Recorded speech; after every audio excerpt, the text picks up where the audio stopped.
Hello, I'm Dale Smith, a retired Battalion Chief with the Arlington County Fire Department. Today we are honored to have a panel of men who are part of the legacy of Fire Station Number 8. We have with us Hartman Reed, retired captain and first African-American station commander in the Arlington County Fire Department. And beside him you have Carl Cooper, a retired firefighter. They are two of the original 14 firefighters who were first to be paid by the Arlington County government in 1951 at Fire Station Number 8.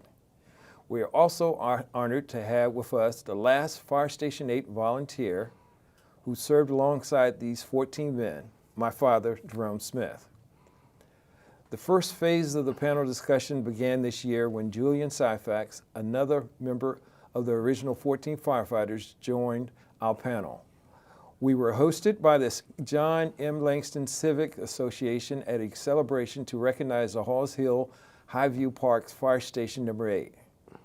Fire Station 8 was established as a volunteer fire department serving our neighborhood in 1918.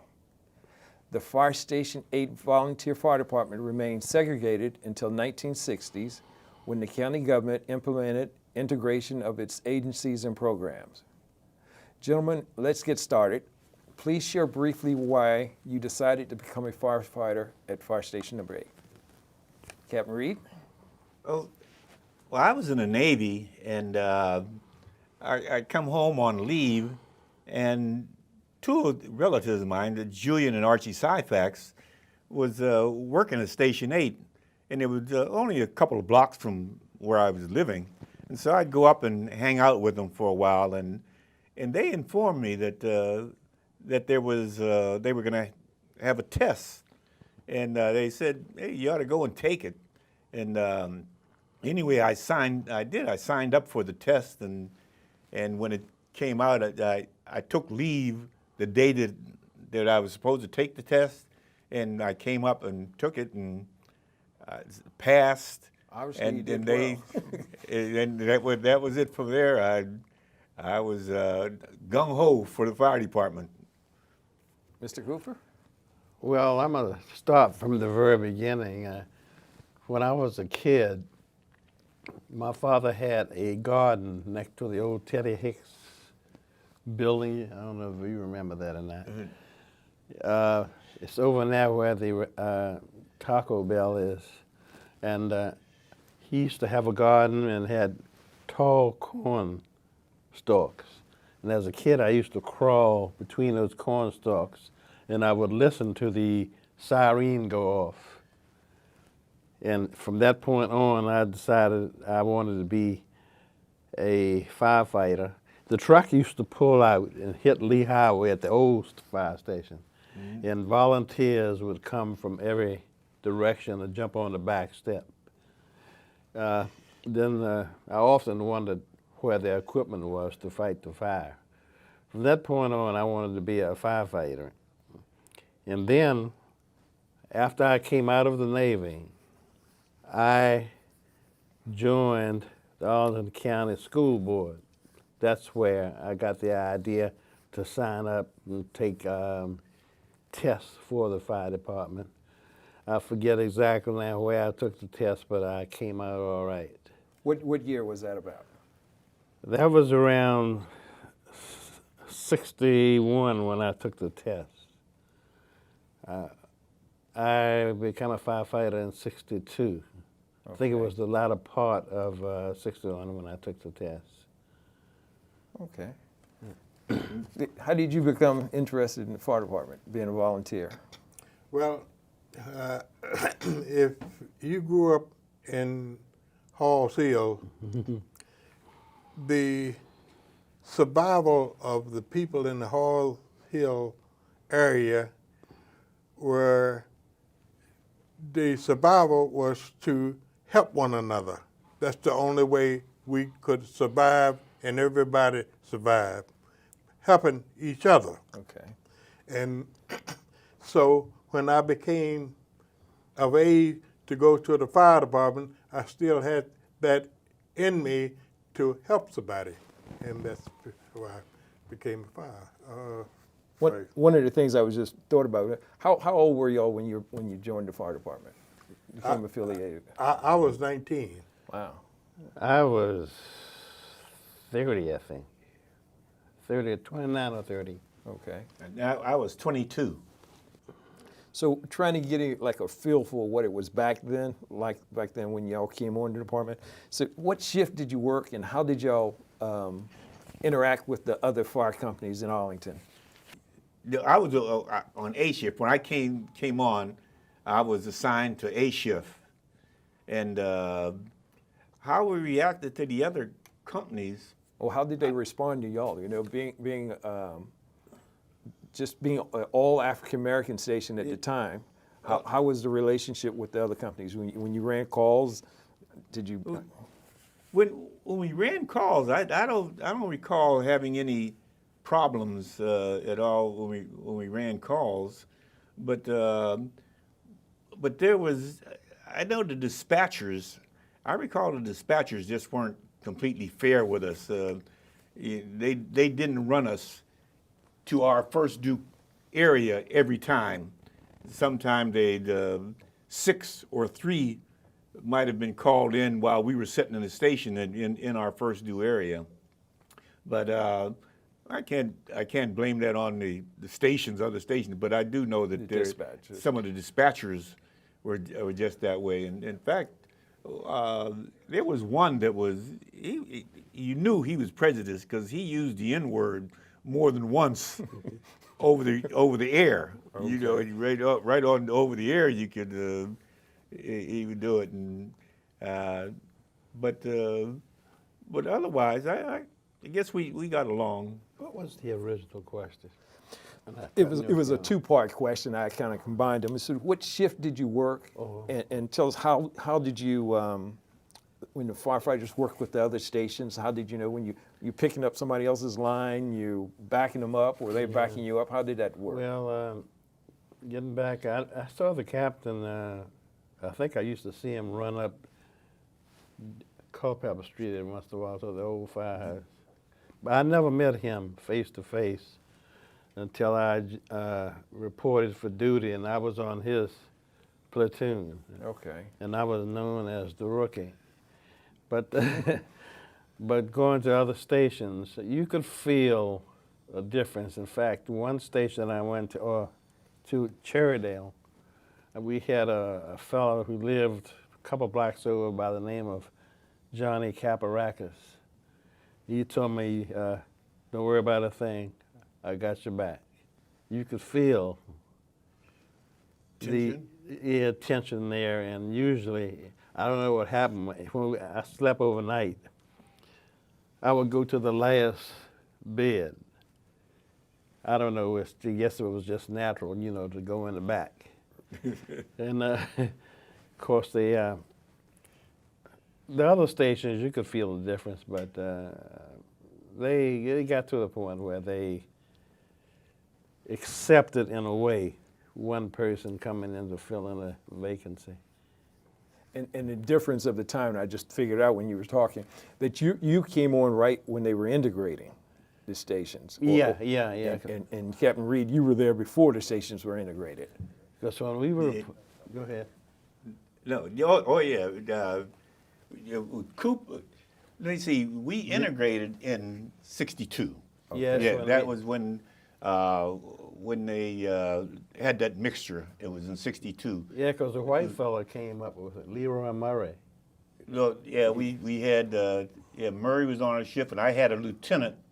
I think John Bassett was a lieutenant on the ship, and but in fact, John Bassett was one of the ones who he was pretty outspoken at the time, and he's one of the ones who was saying when it came to having the tests, you know, we were competing the promotional tests before '62. We competed against ourselves. The men in Station 8 competed against Station 8, and the other stations had to compete against it was 10. I think it was not 10 stations. Well, I don't know if 10. I guess 10 was online by that time. I'm not sure. Oh yeah. But anyway, they competed against them. And of course, we were competing against like 8 people, and they were competing against the rest of the department. And but John was one of the ones who cried out, in a sense, saying, "Hey, I'll go to Station 8 if I'm an officer." Right. As an officer anyway. But anyway, he was promoted and he came on as my lieutenant. And interesting, because it's funny hearing some of the names. John Caparakis, John Bassett. I even worked with them myself. John, is he still there? One thing about John Caparakis, he might have been a volunteer at 4, but when he was in high school, they had a group that I think assisted on the rescues or something. Some kind of way they were training to work the rescues, and Johnny never felt comfortable, I guess, at Station 3. He hung out at Station 8 a lot of times, and that would be well before integration. He just liked hanging. He felt more comfortable at our station than he did the one that he belonged to, or whatever the kids were. Those high school kids were associated with, anyway. But John was of course, when I worked Battalion Chief at times, John was my driver, and anyway, we got along well. Good guy. Do you, and Dave, I'm going to start with you. Do you remember your first call? I know that's a tough question. I'm going to ask all of you, but No, I don't think I can. how about a significant call? Yeah, well, the most significant call I had, 3 of them. One of them was when the Pentagon caught on fire, and the other one, the worst fire was when AMCO on Wilson Boulevard, AMCO transmission caught on fire. That was the worst fire. But the most significant was first due up in first due. We got in there at Fall Church. In Fall Church, first due. John Bassett was on that night. He was running that thing, and we had a house fire there, and a guy burnt up in the fire, and the house where we went, it was a funny fire. It was a large house, a three-story house, and one half of it, the lights were on, and people was in the other half was completely on fire. And they had a long yard, and the fire trucks pulled up on the yard. One of them pulled up on the side window, and I went in the side window with a hose, and I didn't go all the way in. I just got into the thing, and I started spraying because I couldn't see anything. It was completely on fire. But after the fire was extinguished, and they had the floodlights all in there lighting up the place and all, and I advanced in there to see on my way out, besides going back out that window, and on my way out, there was a man laying on the side of his bed. It's like if with his hand up, he was burned to death. How about you, Mr. Cooper? You remember your first call? Yeah, my very first call was I had help from your father. We made a turn there at Glebe Road and Lee Highway, and the apartments up on the left, they're torn down there. And stopped at the plug down on the corner, and it was my very first call. Of course, I was jittery. And of course, your father helped me hook up the sleeve to the truck. And fortunately, we got it done in time. And I think that was the call that you found. an elderly gentleman and his wife right at the door. Evidently, they were trying to get out, or there was so much smoke. I don't know if you remember that No, or I not. don't. But that was back in '62. And well, I had another one which I will always remember. I was at Station 10, detail down there, and they put me back on the tiller of the big truck. And we went to a fire up Wilson Boulevard. I forget exactly where it was. And then when we pulled up, the whole place is full of smoke. So the officer in charge had us go on a search and rescue mission. They went to the left and right, and I went up the middle. Searching, and there was so much smoke in there, I walked into the wall, and the windows were there, but I couldn't see out of them. Okay. So anyway, we searched around, and all of a sudden, the bell went off on my tank. I think at that time, it gave me 2 minutes to get out. So I said, well, I gotta get out of here. I couldn't find any doors. I didn't know where they were. So I found, I guess God was with me. I found a hose.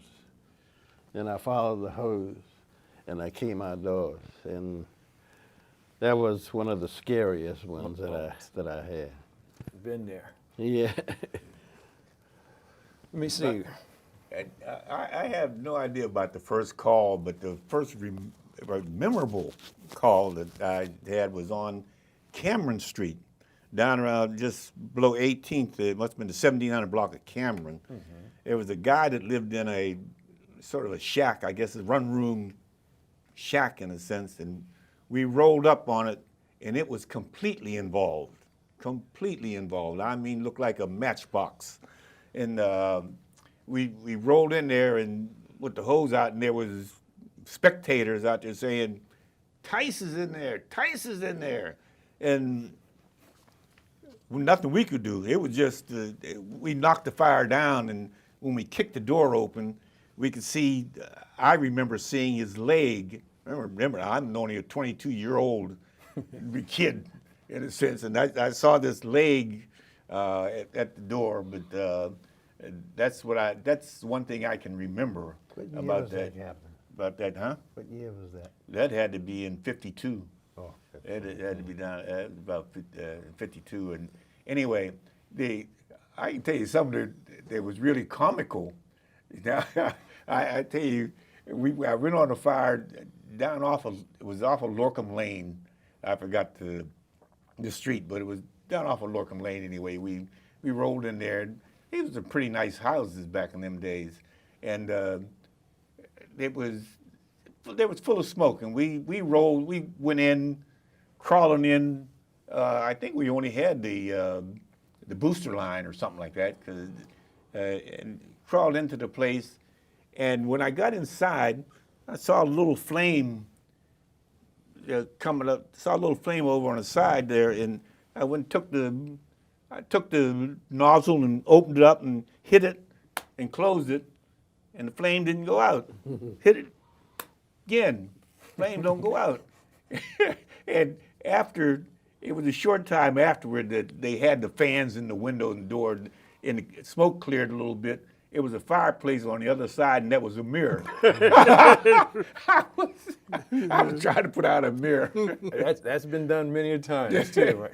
And, you know, I've had some too that had a light bulb. If you ever run in on a light bulb, you know, in smoke on a light bulb, it looks like it's flame. Looks like a fire. It looks like it's flame up there and something, and you go shooting and trying to knock out the flame on the light bulb. It's a light bulb. But there was a lot of memorable calls, but that one I remember well. And a story I can give you to show the inferiority of the station. We definitely got secondhand equipment. You know, most of the equipment we had was secondhand. Whatever the other station didn't want, they sort of shipped it to us. And anyway, all the hoses at the time were come from the other station, and you had to stencil. You had to block out their number and put the stencil 8's numbers on the hose. But anyway, we had a call up on Lexington Street, down near the library. It was, and we rolled in. It was a pretty good sized fire, and in fact, we lost a lady. Lady was lost in that. And anyway, when we laid out, our hose, all the hose were just leaking all over the place, and we had a safety. What was he called? The public safety officer. He was in charge of both fire department and police department. And anyway, he saw these hose leaking like this, and he went to the chief and says, "Chief, what's this? All this hose leaking?" And the chief said, "Oh, the mildew." And I remember him saying, "Mildew, hell, those hose are rotten." and right after we got back, it wasn't too long after we got back, they shipped us a supply of brand new hose to the station. But but until that time, we had nothing but secondhand hose. And another one, if I could go on, it was with the fire truck. Jimmy Terry and I remember Jimmy was my driver, and we were going to Underwood Street off of Lee Highway. There was an accident. 6 must have been out, and so they had us run the call. It was raining pretty tough out there, so we take off for Falls Church, and with the siren going and the red light flashing and the headlights on, by the time we got to about Quantico Street, the siren was gone, the red light stopped. The red light, it was just partially moving, and now we're down about Sycamore Street and hitting the brakes. No brakes. Wow. I don't know whether it was the rain had wet the brakes or whatever. Anyway, we didn't have any brakes. Now I'm standing up in the seat hollering out in front, "Get back! Get away! Get away!" You know, we didn't want to run into anybody. But when we got there, they didn't need us, whatever it was. It was a call that they didn't need our service, and we would turn right around. But that was quite an experience trying to. I wasn't sure whether we was going to be able to make it out of that one. But That's interesting. Those showed how we had inferior equipment, but I guess we were glad to have any equipment, more than likely, you know. And I really felt bad when we went with 6. 6 was well equipped, always would. Their volunteers got them anything that was new out, their volunteers got them. And, we had all this old stuff. You know, you just felt very inferior when you went with them on a call. But you performed well. Huh? But you performed well. Yeah. Oh yeah. With what we had, I think we did a good job. Very efficient. Yeah. We were. Oh yeah. Question you made me think about when you first started out, Station 8 responded to Station 8's area, around the Halls Hill area. When I first started, we had the territory. It was it ran from Lexington Street or Abingdon.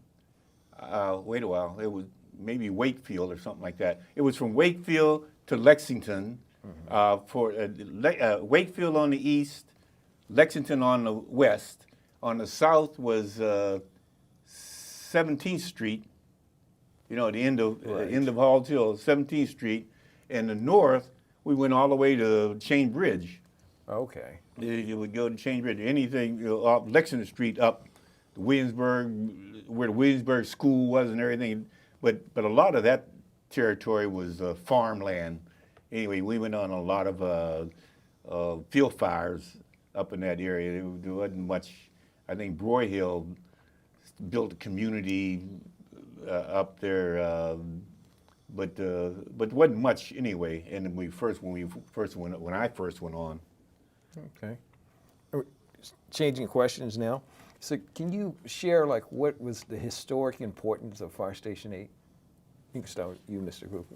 How was it perceived in the community? Well, Fire Station 8 was always great. It's just part of the community. I mean, it just seems as though if Fire Station 8 wasn't there, there would be no community. It was just, when I was a kid, that's all I remember was Fire Station 8. It was just a part of the community. Like the center, like like a community center type of thing, Yeah, as well as. Maybe I don't know how to explain it very well. Well, I tell you, if you lived in a small community, predominantly black, in Hall of Halls Hill, you didn't have too much to be proud of other than one another. That fire station and a ball team was Halls Hill. Yeah, the White Sox, yeah. White Sox Yeah, and the fire station. yes. If you were in that crowd and in that session, you were hip. You know, that was all of it. Everybody worshiped they firemen. Nobody ever had any trouble with any of the firemen from Station 8. They were all like a family. The community pulled together. And like I said once before, that the community survived on helping one another. So they pulled together, and regardless of whatever problems that the community had, they stayed in there, and it didn't affect the fire department or the community. Yeah, I was born in '32, and well, I saw that from the beginning. It was just a part of the community. If they had moved Fire Station 8 and put it somewhere else, we would have been sorely missed. Yes. So it was just a part of us, and I found it in my years, and most all the firemen were involved with other things too within the community. Mm-hmm. Some with the church. I know I was with the Civic Association for a long time, and I just found ourselves as a main instrument for the community. They really looked up to us in a way where they felt very good because they were proud of us, and I guess we were proud to work with them. When you said you was a fireman, you was number one. Right. And I'll give you another story to show how others, even how we were accepted or looked at by others. George Lincoln Rockwell, I don't know if you know that name. George Lincoln Rockwell was the head of the Nazi Party. Yes. And one day, he and one of his henchmen came into the fire station, and his reasoning was that he wanted us to influence the community to go back to Africa and, $1,000 and a plot of land and send us back to Africa. And he must have been in the station. He was in there for about at least an hour or more, talking with us. And so I remember asking him, how are you gonna get the land and pay for this? Sending us all back.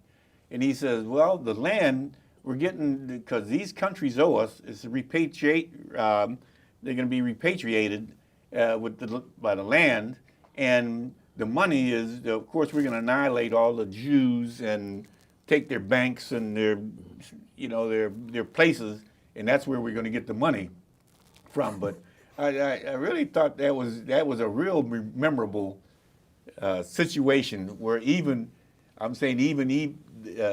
he thought that we were a influencing. You were leaders. You were the leaders of the community. For the community. That we could influence. You know what happened to him then? You know what happened to him? Yeah. He shot up on Wilson Boulevard, wasn't it? Yeah. On that, And it was ironic too. Much he was against blacks. It was Tab Scott, one of the men from our station, was assigned to a rescue that went to when he was shot. He was first. They were first on the scene. The Tab Scott was first on the scene on that. Question: the other African American communities in Arlington, Green Valley, Johnson Hill, did y'all have any interaction with them? The fire station? No. No, I used to date a girl there, and it was never, fire station 8 was never mentioned in that area, Johnson Hill or Green Valley. And the reason for that is that Station 8 was like any other fire department in Arlington County. If the other stations were out on calls, you had to cover the county. So you didn't pick neighborhoods because they were black or whatever. You responded. I was. It was Go ahead, just I was telling, I don't know if you remember, Cap, we had a call close to Roslyn. Everybody was out. Oh, And we shot down Lee Highway past Company 3, and it just seemed strange. I mean, they would call on us if they needed us, but other than that, it wouldn't bother. I can say it was only the early years that they sort of overlooked us. You know, when they had other companies go by us when we shouldn't be going. It was only in the real early years, but after, and again, I'll say that it was the dispatcher more than company rule. It was just the dispatcher's his decision to do that.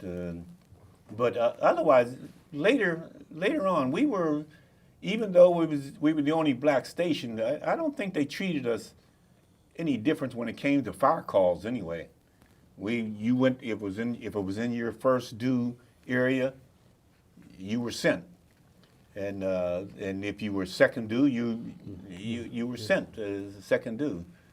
So, but otherwise, I can't knock Arlington too much. They were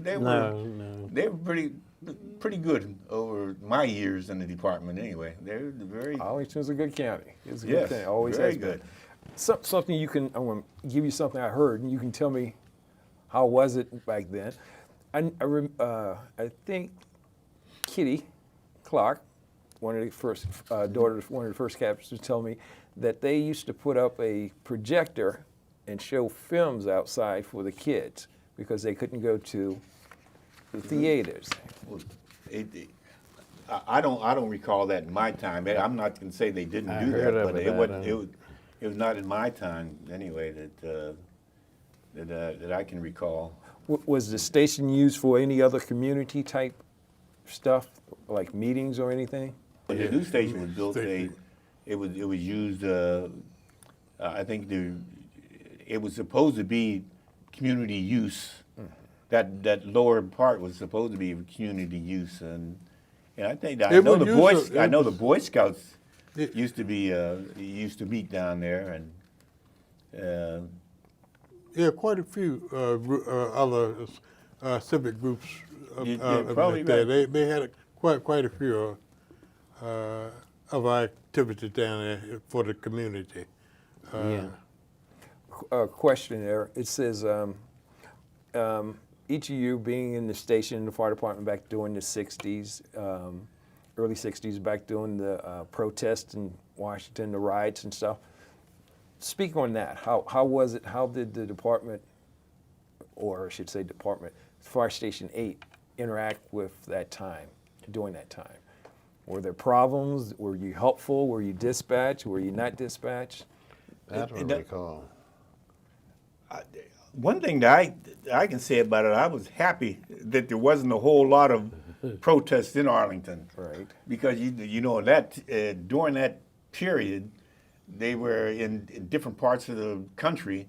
They were putting fire hoses on them, you know, breaking them up with fire hoses and stuff. And I I've sort of battled with myself Yeah. quite a bit to say, what will I do if they sent me on there and told me that I had to hose down all these people that I knew, and there was no way. There's no way that I was going to do that, and I was so happy that I never had to have that to deal with. Anyway, because there was very little. We had protests in the county. I know there was a People's Drugstore one time. They sat in there, and they might have had others, but that's the only one I can remember. But it wasn't much of a protest in our area. So. How about you, Dave? You remember anything back then? Oh yes, I was. They had a sit-in the drug fair right across the street from Station 3, and we brought a bunch of kids from Howard University and brought them in to sit in the lunch counter in the drug fair right across the street from Station 8. No, Station 3. I mean Station 3, yeah. And when it was all over with, they had crowds of people there. The store was open, but wasn't nobody doing anything. They had roped off, the police department, they roped off a spot around the lunch counter, and the kids sat there until the closing time came for the store to close, and it closed at 9 o'clock. And we were told there was people all over Cherrydale. There wasn't no traffic going there, stopped traffic and everything, and they just stayed there and watched them protesters. Well, we were told 5 minutes before the store closed, the police department told us to pull your car in front of the only highway, right in front of the drug fair, and pick them kids up. It was 4 cars was going to take them back to that. I was among the first of the 4 cars, and I had to walk up. There were so many people down in that area. I had to walk up that dark street. I don't know what it was on the side of that drug fair. I walked up there. I don't say I walked. I walked with a haste pace, because there were a group of guys behind me. And when they started closing in on me, I picked up my pace, and I got to my car, and had to turn around. It was dead end up that street. I turned around, and they had a souped-up automobile, and they chased me out of Cherrydale. I came down Lee Highway. I had a brand new stick shift Ford, and when I got to about Lockham Lane, I never got out of second gear because they was after me, and so when they pulled up beside me, they caught up with me, and they threw something in the back of the car, my car, and it exploded. And now that scared me. I mean, a whole lot. But I said, if they let me get across Lee Highway, I ain't running no more. Across Glebe Road, Glebe Road. Getting home. Yeah, I went across there, Hardy, in second gear, running 80 miles an hour, and I ain't had time to pull it down. But anyhow, when I got to Halls Hill, and that was the end of the running, but they chased me out of there. That was the only incident I knew of in the whole county. Oh, okay. Gentlemen, as we come to a close, With each of you, I know we don't want to Already? close. I know Just you getting wound up. I know. I want time and time, but we got to close it sometime. But I love the discussion because I never told you this, but y'all are my heroes. Okay, and I know you're a lot of other people in the same situation. Well, I would have said more, but my captain here was there before me, and he knew more about what was going on. But I could have said more, I imagine. You have any other thoughts and stuff you want to share with us? Go ahead. I know I do a lot of talking. No, but keep on going. I'm gonna tell you this is way back. We had a chief. The name was Shuffle, Chief Shuffle. He was the first chief that was in charge when I came on. And anyway, one Sunday morning, that he must have taken the duty. Normally it was the battalion chief that would come around the station and pick up the log and what have you. But he came in, and he came in very early. We were surprised to see him like 8 o'clock in the morning. And I recall that McNeil, Alfred Clark, and Archie Syfax, I think, were at the station. Both shifts were still there in a sense. And I was there too, because we were just changing shifts at the time. So anyway, the chief comes in, and he wants to sit down and harmonize. He said, let's harmonize. And the tunes he wanted to harmonize were Old Black Joe. and of course, the guy, I wasn't much of a singer, but Alfred and McNeil and Archie were very good singers. They were probably all sang in the choirs at church, something like that. But to sit down and he's singing "Old Black Joe," you know. But that once he left, we sort of had to laugh about it. But anyway, it was one of those things. Of course, he never thought anything. I'm sure the chief never thought anything about how it might have been degrading, you know, for me to have to sing that. And but all he wanted to do was harmonize. You know?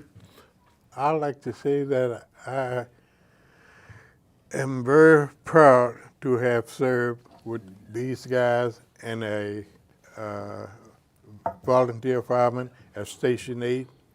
If I had to do it all over again, I would do it in a heartbeat. He gave me an idea. I really enjoyed myself. I just wish that I could have stayed longer. I don't know whether you know that I left Station 8 earlier than I was supposed to. No, I didn't. Yeah, I went to a county doctor. I wasn't feeling well. And he said that I'd had a slight heart attack, which wasn't true, because after they released me from the fire department, of course, I guess they say, well, we're going to get rid of one more guy if we can, if you know what I mean. I say guy, putting it mildly. But I joined the government right after that. And I went to their doctor. They said I was in perfect shape. So evidently, it was their way of getting rid of a so-called black firefighter at the time. They didn't mind that. So I left against my will, but I was sort of forced out. And then I went in the government. What year did you leave? I left in 73 or 4, I think it was. Okay. And then I went and joined the CIA, and I stayed there until I retired. Okay. I can tell you, my years, I spent 27 years in the department, and I love the Arlington County Fire Department. Oh, me too. I was really so proud to be a fireman and Arlington was extremely good to me, because I was promoted as soon as I was of age to be promoted to lieutenant. And the next test that they came out with captain, I was promoted to captain. And when they had the super captain or the station commander test to come along, I was able to make that. And so I went up the ladder very, very well, very quickly. Okay. Anyway, but even when I first came on, I found out that they were promoting seniority style in a sense. And I said, I know that one day I'm going to be a captain because I'm the youngest guy here. And these other guys are going to be, they were like 10 years older than me. And I said, they're going to be gone, and I'll be a senior, senior firefighter, and so I'll probably be promoted to captain one day. So I always thought that I would be a captain, but I made it a whole lot sooner than I thought I would. And one of the things, like you being the first battalion chief, I was the first to be an acting battalion chief in the county. Okay. And I was very proud of that thing, to be able to ride the car. As I was telling you in the beginning, John Kaparakis was the driver, was my driver, and it was just a good feeling to be able to have that position, be in that position at the time. So again, I say that Arlington County has been very, very good to me. Great. So as we come to a close of our panel discussion here, I'd like to thank all of you for being here and sharing part of history. This, like I said earlier, your stories, you don't know what they mean to people. I saw a lot of reactions from the first phase. People excited, a lot of people wanted to hear more and more, just like myself. Assure you that the history that you celebrated will be honored, and you're representing not only yourselves, but the original other 14, and as well as all the volunteers at Fire Station 8. I want to list all of the people of the 14 that served with you. Captain Alfred Clark, Captain Hartman Reed, yourself, Captain James Jones, Yep. Lieutenant Carol Deskins, Lieutenant Archie Safax, firefighters Julian Safax, firefighter George McNeil, firefighter Henry Vinson, firefighter Carl Cooper, firefighter Irvin Richardson, firefighter Jimmy Terry, firefighter Wilton Hendricks, firefighter Bill Warrington, and firefighter Bobby Hill. Yeah. Thank you and those many men and women who followed in the tradition of you. You've set a high bar, and you've created a tremendous legacy, including myself. If it wasn't for you, I would not be here, able to be the first African-American battalion chief. So thank you again. Okay? Right. And a special thanks to the TV, Arlington TV executive producer Rob Farr and his staff that made this taping and this phase 2 panel a reality and a success. A quote for you: "One cannot and must not try to erase the past merely because it does not fit the present." Thank you. Thank you, Dale. Really good. Mr. Cooper? Captain Reed? Right, strong shaking.